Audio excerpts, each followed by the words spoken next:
own some property in Wainui, but I wasn't submitting on myself, for myself. My submission for myself is... But I thought that you had a separate submission on Metro Sports and various other things. Oh, am I doing that now too? Yeah. Right. Yeah. Well, in that case, I wasn't prepared for that, but that's okay. Crikey. Okay, so on the Metro Sports thing, I'm sorry, I'm a bit underprepared for this. The main thing I wanted to submit about the Metro Sports was a keen desire that when it comes to the point of, when it comes to the point of figuring out how that venue is managed and so on, that there is a public, I don't know what you call it, public tender process, a transparent tender process to decide who should run that facility. I think that it's a facility that will add a lot to the city, and it'll be fantastic and it's necessary and everything, but I think that there are lots of ways to sort of skin that cat from an operational perspective. And, you know, the YMCA would obviously be very interested in potentially being part of the conversation around running that facility. Our expertise is in facility management, particularly for community good. I think that's really aligned with what the council wants to achieve with the Metro facility, but there obviously also has to be a commercial underpinning of making that successful.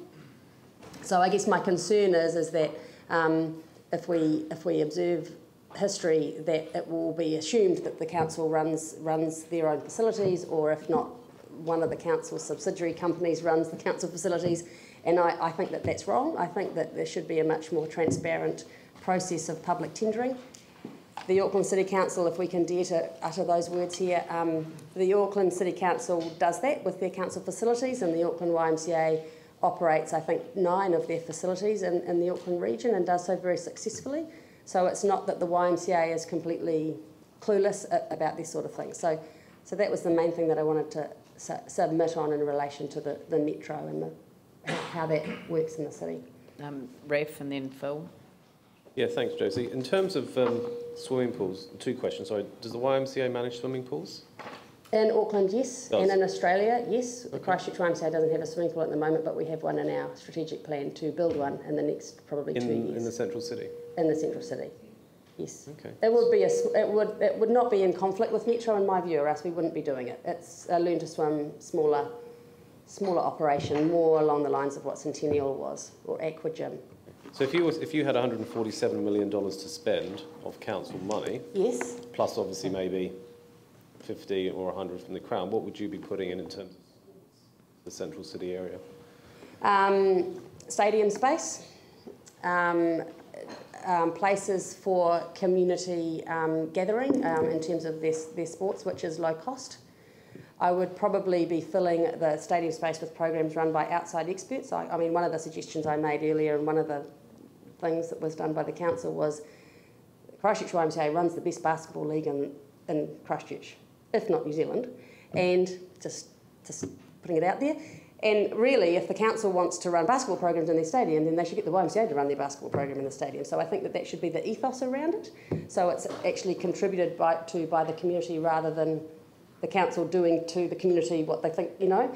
That sounds a bit negative, but you know what I mean. And so stadium space, sure, Olympics, you know, the big Olympic-sized sort of swimming pool, I think would be great. I'm not sure that its location really lends itself to a whole lot of family activity. So I would probably be looking more at the sports groups and the elite sports and that sort of thing. Probably the Eastern Frame would be a better place for it. Yeah. Yes, I think we, yeah. Phil?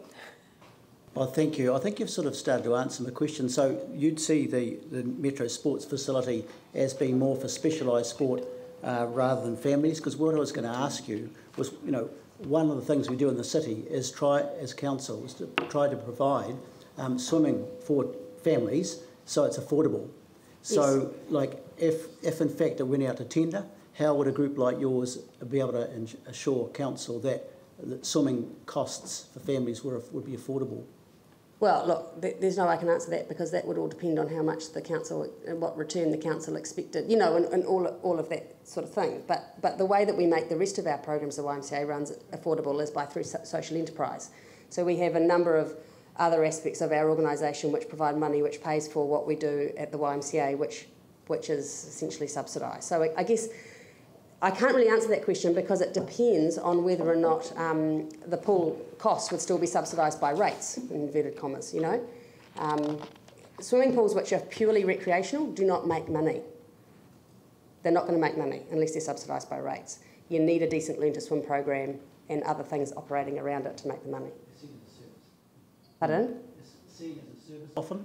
Yes, absolutely. And I think that there's a space for that. But I think the community swimming side of it should be in the suburbs, which is where families actually want to go. They don't necessarily want to trek into the middle of the central city for a half-hour splash around.